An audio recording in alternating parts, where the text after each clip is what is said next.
Start.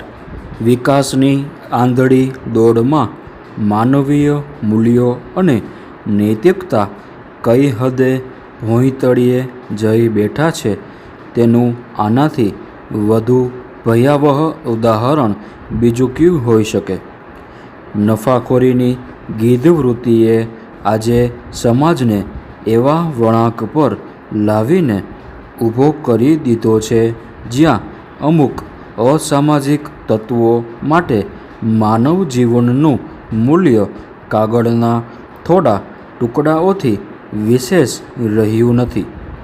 સંપૂર્ણ પોષણ આપતા દૂધમાં રસાયણોની ભેળસેળ કે નકલી દવાઓનો કાળો કારોબાર એ અત્યાર સુધી નૈતિક પતનની ચરમસીમા મનાતી હતી, પરંતુ તાજેતરમાં પંજાબમાં પકડાયેલા બાયોમેડિકલ વેસ્ટ અર્થાત તબીબી કચરાના ગેરકાયદેસર રિસાયકલિંગ કૌભાંડે આખી વ્યવસ્થાની કરોડરજ્જુમાં ભયનું લખલખું પસાર કરી દીધું છે.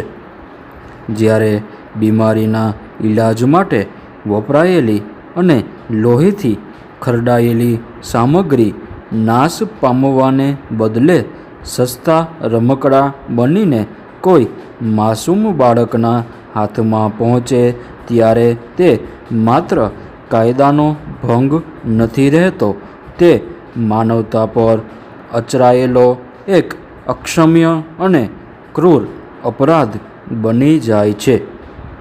હોસ્પિટલો, બ્લડ બેંકો અને પેથોલોજી લેબમાંથી નીકળતો કચરો એ કોઈ સામાન્ય કચરો નથી, તે રોગચાળાનો જીવતો જાગતો ટાઈમ બોમ્બ છે.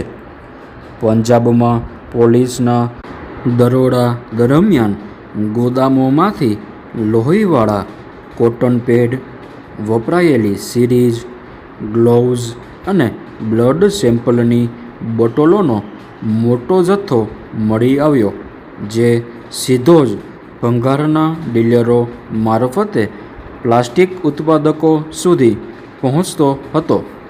આ કોઈ છૂટીછવાઈ કે અકસ્માતે બનેલી ઘટના નથી, પરંતુ એક અત્યંત સુવ્યવસ્થિત અને ઘાતક સિન્ડિકેટનો હિસ્સો છે.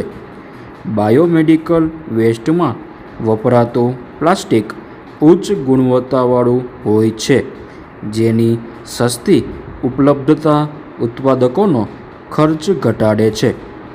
આ જ લાલચમાં હેપેટાઇટિસ, HIV અને અન્ય બેક્ટેરિયલ ચેપથી લથપથ આ સામગ્રીઓ સીધી જ બજારમાં, આપણા ઘરોમાં અને રોજિંદા વપરાશની વસ્તુઓમાં છુપા મોતના રૂપમાં પ્રવેશી રહી છે. આ સમગ્ર નાટકમાં સૌથી વધુ આઘાતજનક અને ચિંતાજનક બાબત આપણી નિયમનકારી વ્યવસ્થાની ગુનાહિત શિથિલતા છે. ભારત સરકારે બાયોમેડિકલ વેસ્ટ મેનેજમેન્ટ નિયમો 2016 અંતર્ગત કચરાના સંગ્રહ અને નિકાલ માટે અત્યંત કડક અને સ્પષ્ટ માર્ગદર્શિકાઓ ઘડી છે. માત્ર પંજાબની જ વાત કરીએ તો ત્યાં 6 જેટલી સત્તાવાર ટ્રીટમેન્ટ સુવિધાઓ છે, જે રોજના 20,000 કિલોગ્રામ કચરાનો વૈજ્ઞાનિક ઢબે નિકાલ કરવા સક્ષમ છે.